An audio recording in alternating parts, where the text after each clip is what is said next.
Yang akan menjawab terlebih dahulu adalah paslon 3. Assalamualaikum warahmatullahi wabarakatuh. Waalaikumsalam. Nama saya Daryono. Saya ingin memberikan pertanyaan kepada dua paslon, yaitu terkait dengan transportasi di DKI. Mohon sabar, Musa buka dulu, Pak. Ya, Pak Daryono menunjukkan bahwa memang itu sistemnya undian ya Pak ya.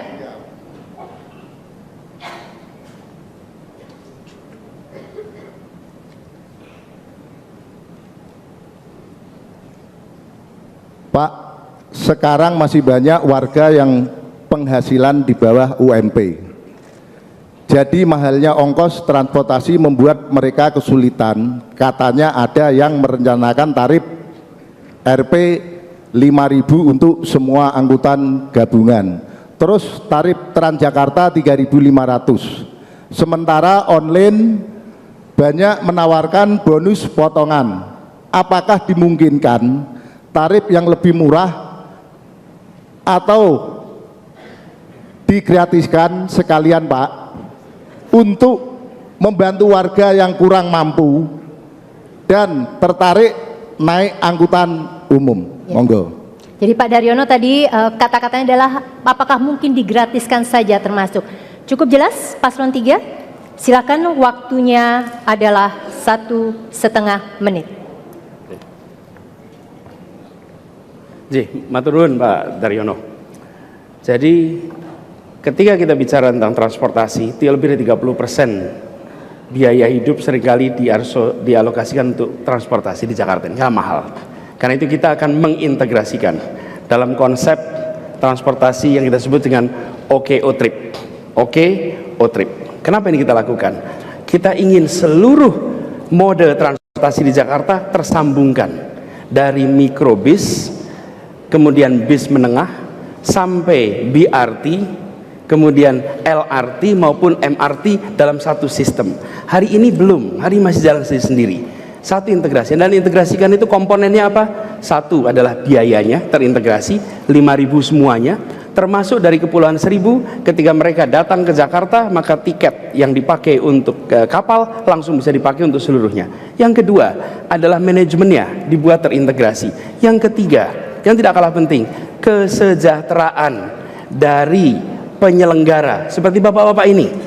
Kesejahteraannya harus terjamin. Karena itu subsidi yang kita berikan bukan hanya untuk Transjakarta, tetapi diberikan untuk keseluruhan sistem transportasi di Jakarta. Kalau hari ini yang banyak menerima Transjakarta, dengan begitu maka biayanya murah, bisa kemana saja, nyaman, dan pemerintah menanggung ongkosnya. Terima kasih. Pak Anies, cukup? Baik, kita langsung saja beri kesempatan kepada paslon 2 untuk menjawab pertanyaan dari komunitas tersebut. Apakah perlu dibacakan lagi? Tidak perlu, silakan. Terima kasih Pak Daryono. Ini mewakili komunitas yang pakai transportasi. Nah, itulah kenapa kami sejak 2 tahun yang lalu memaksa warga Jakarta menggunakan e-tiket. Misalnya dulu orang dari Manggarai mau ke Blok M itu 4 kali naik bus. Nah, dengan ada tiket kami mulai tahu orang ini naik di situ. Mereka sekarang 1 kali naik bus. Sama juga sebetulnya ketika orang mau ke Blok M, ada beberapa rute yang sudah kami ubah juga. Jadi intinya memang di e-ticketing. Nah, perlu saya sampaikan pada Pak Daryono dan teman-teman, kami sebenarnya sudah menggratiskan Pak sejak tahun yang lalu naik bus. Jadi kalau Bapak Ibu punya gaji UMP, tinggal lapor di Bank DKI penerimaan gajinya, maka otomatis Bank DKI memberikan gratis. Sekarang para marbot yang tinggal di rumah susun, anak-anak, semua sudah gratis. Ini bagian dari kami menopang supaya biaya hidup mereka transportnya murah. Hanya memang busnya yang perlu kami tambah. Rute kami sudah tambah 100 lebih rute yang langsung tujuan ke sampai kemana. Jadi ini penting. Kenapa kita dorong dengan e-ticketing? Sekarang lansia malahan yang tidak mampu bisa kami jemput dengan Transjakarta Care.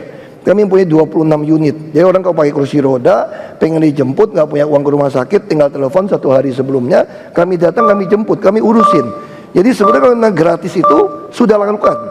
Integrasi tentu harus integrasi. Kami sudah integrasi MRT, LRT juga. Ke depan pasti Ya, nyambung. Pak Basuki, cukup. Langsung kepada paslon 3, harap menanggapi jawaban dari paslon 2 atas pertanyaan tersebut. Silakan, waktunya adalah 1 menit.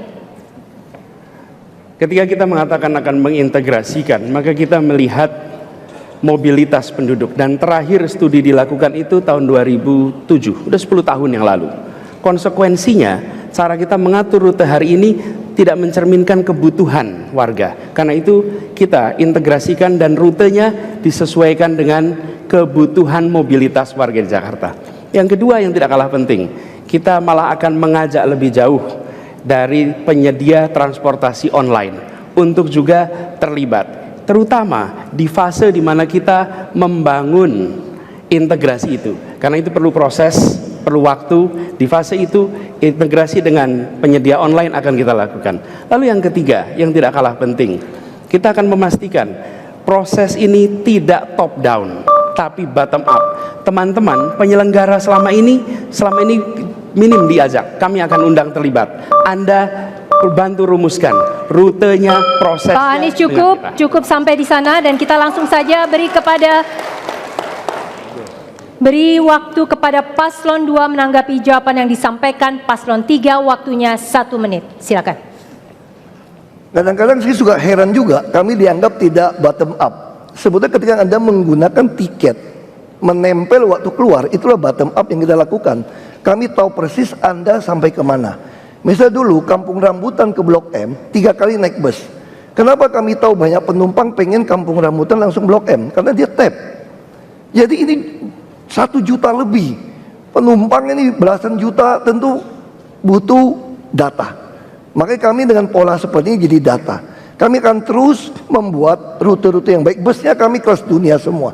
Bahkan bus kami yang baru-baru ini, showbreakernya pun bisa miring supaya yang pakai kursi roda itu bisa rata. Kalau enggak dia langsung meluncur.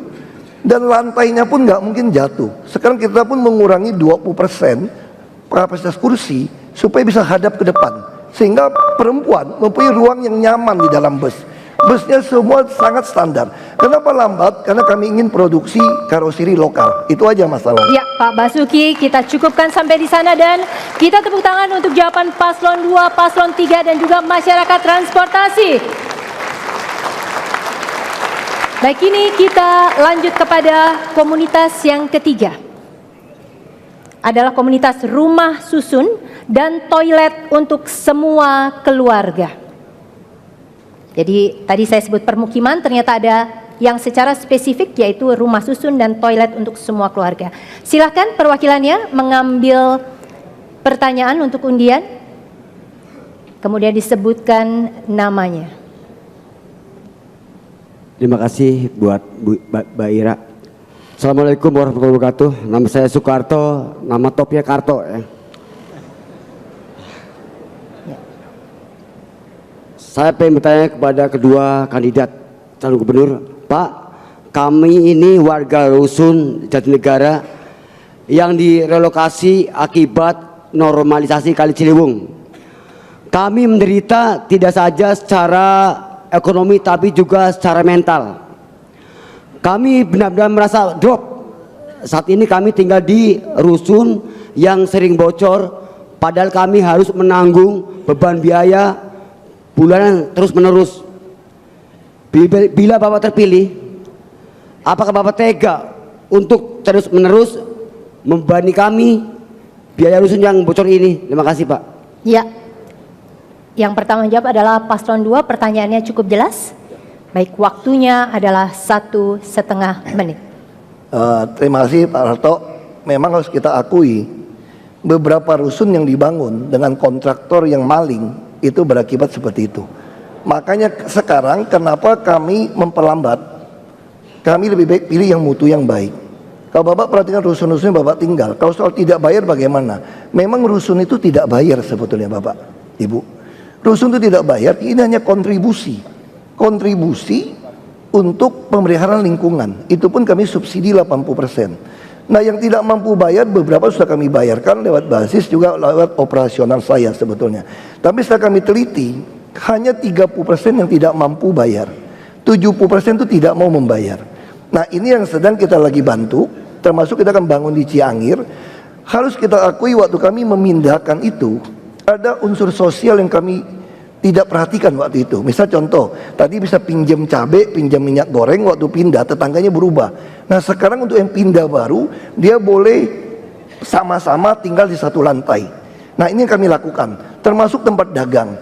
Kami mulai pikirkan sekarang untuk membongkar pagar-pagar rusun seperti Jatinegara, supaya membangun kios-kios dagang.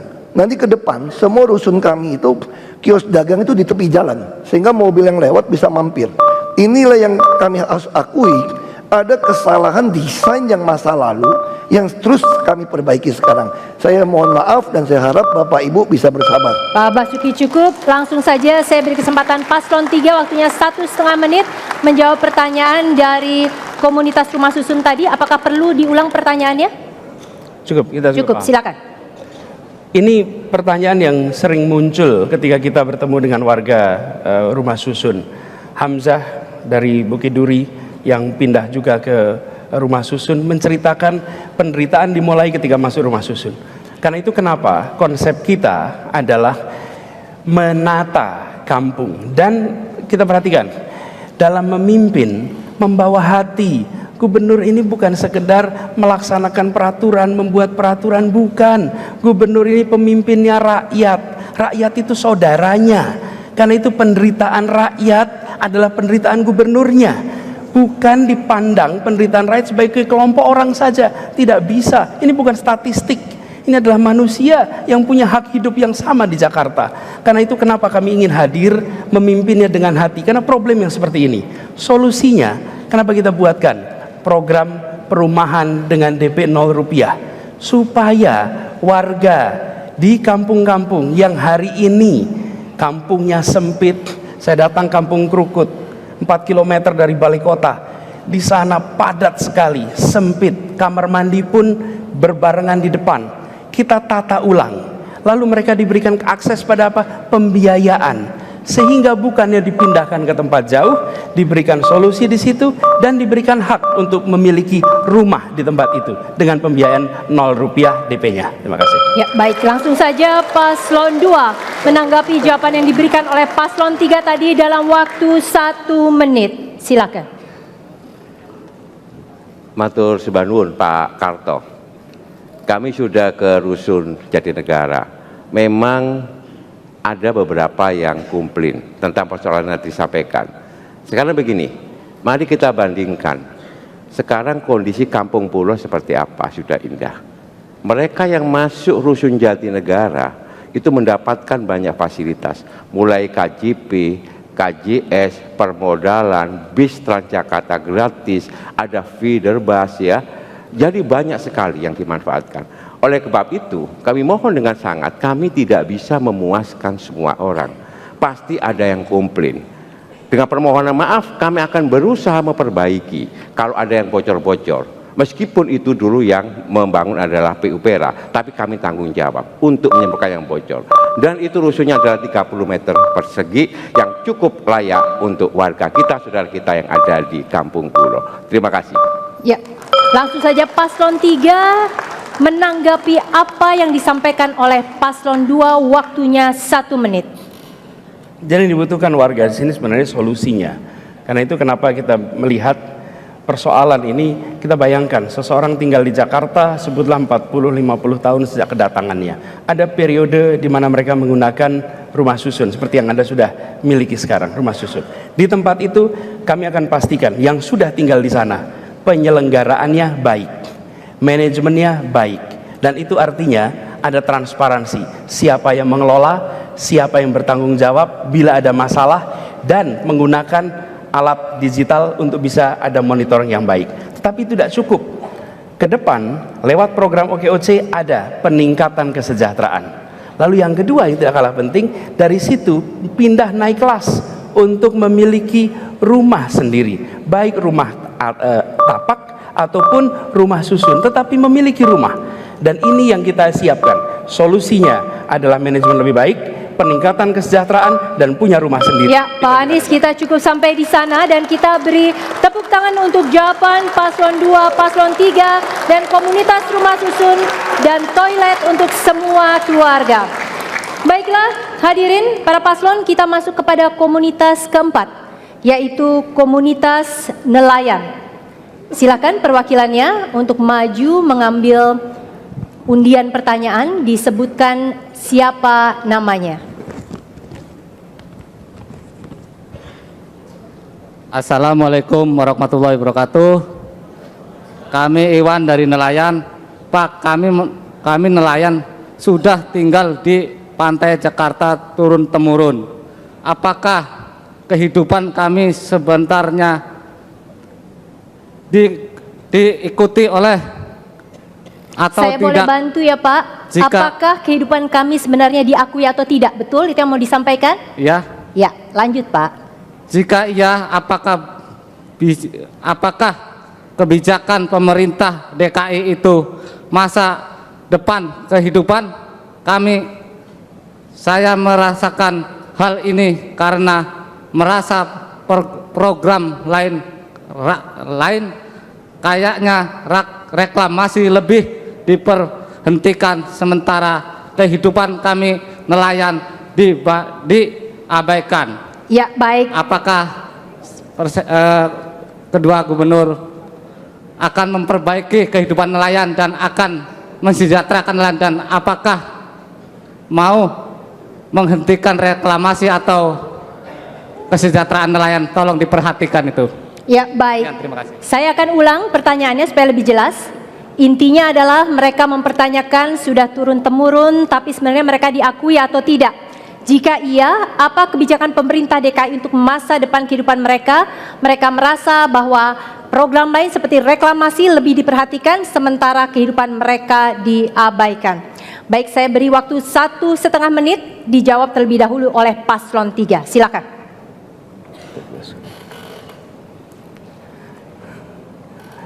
Ada 12.000 nelayan sekurang-kurangnya di Jakarta. Sayangnya dalam Jakarta, dalam angka statistik itu tidak ada profesi nelayan di situ.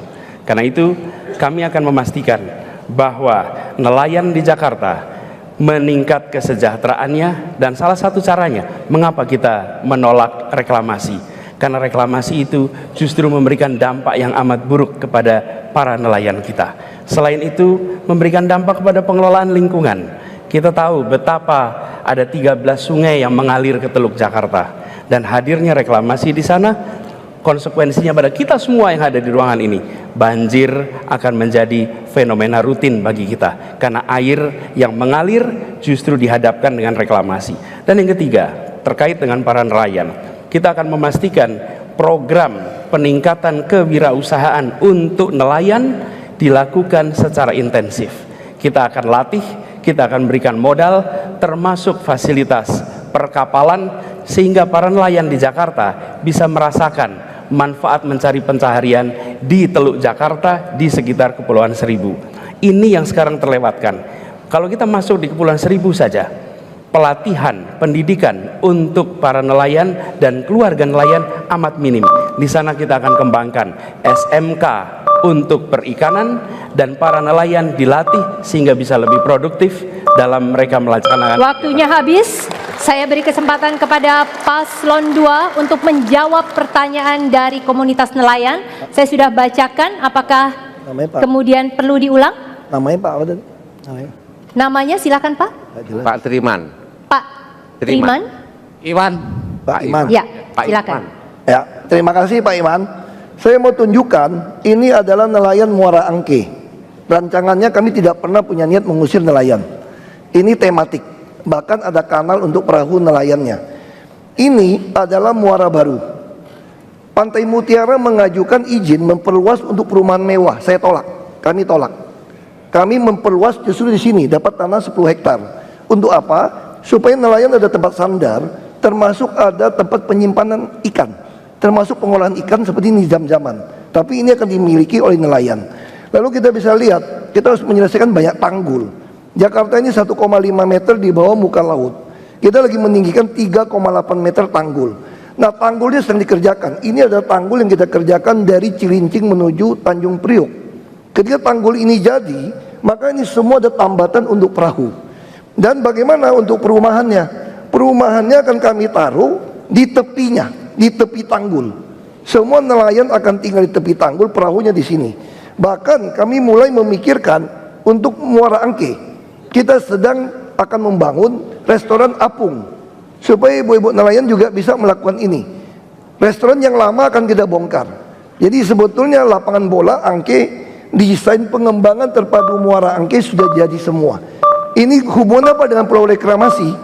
Reklamasi itu nelayan pun berhak tinggal di sana karena 50% tanah itu punya DKI. Ya, Dan kita waktunya habis. Saya minta kepada paslon 3 sekali lagi. Saya ingatkan kepada para paslon, bukan eksplorasi jawaban tetapi menanggapi jawaban dari pasangan calon lawannya. Silahkan, waktunya 1 menit. Pak Iwan, jawaban saya nggak muter-muter. Bapak adalah bagian dari kami. Bapak akan diperhatikan, Bapak akan diberikan solusi untuk Bapak bisa naik kelas. Banyak sekali nelayan-nelayan yang kami temui sekarang mengalami kesulitan. Kami memiliki program yang jelas berpihak kepada nelayan. Kami menolak reklamasi dan menghentikan reklamasi yang ada sekarang karena tidak terbuka dan tidak berkeadilan untuk para nelayan. Kami sudah katakan itu dari putaran pertama dan kami akan konsisten menyatakan bahwa kami berpihak kepada 24.000 lebih nelayan yang ada di pesisir Jakarta. Kami ingin tingkatkan. Saya pernah invest di perusahaan pengolahan ikan. Saya ingin bekerja sama dengan para nelayan agar para nelayan bisa melaut dan tangkapannya bisa lebih baik. Ibu Susi punya program yang baik dan kami akan memiliki kolaborasi dengan Ibu Susi untuk meningkatkan harkat martabat para nelayan.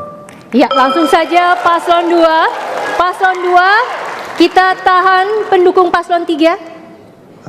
Baik, paslon 2 silakan menanggapi jawaban yang disampaikan oleh paslon 3, waktunya 1 menit. Pak Iwan dan seluruh komunitas nelayan, saya terima kasih. Pak Iwan dan semuanya adalah bagian dari kita, betul. Karena bagian dari kita, maka tidak layak nelayan hidup dengan rumah-rumah seperti itu. Kami sudah ke sana. Dan kemudian saya sampaikan konsepnya untuk penataan rumah-rumah tersebut, termasuk juga dengan membangun TPI yang memadai. Kita ingin nelayan kita itu betul-betul berdaya, bermartabat dan anak-anaknya cerdas. Kita ingat betul bahwa anak-anak nelayan diberikan otak yang cerdas karena setiap hari makan ikan. Mereka berhak kehidupan yang lebih baik. Dan jangan sampai meskipun tidak ada banjir, selalu mereka kebanjiran. Karena apa? Karena tanggulnya bocor. Kami ke Kamal Muara, kami ke Muara Angke, kami berdiskusi dengan rekan-rekan nelayan dan mereka mengharapkan kehidupan yang lebih baik. Nelayan berhak untuk hidup lebih baik di Teluk Jakarta. Terima kasih. Ya, kita beri aplaus. Ini adalah segmen yang mengakhiri pertanyaan langsung dari publik. Untuk komunitas nelayan kita beri tepuk tangan juga. Baiklah penonton, paslon, hadirin, kita akan masuk kepada segmen berikutnya yang dipastikan akan lebih seru karena kita punya perdebatan antara calon wakil gubernur dan calon gubernur DKI Jakarta. Kami segera kembali sesudah jeda komersial berikut ini. Tetaplah bersama kami.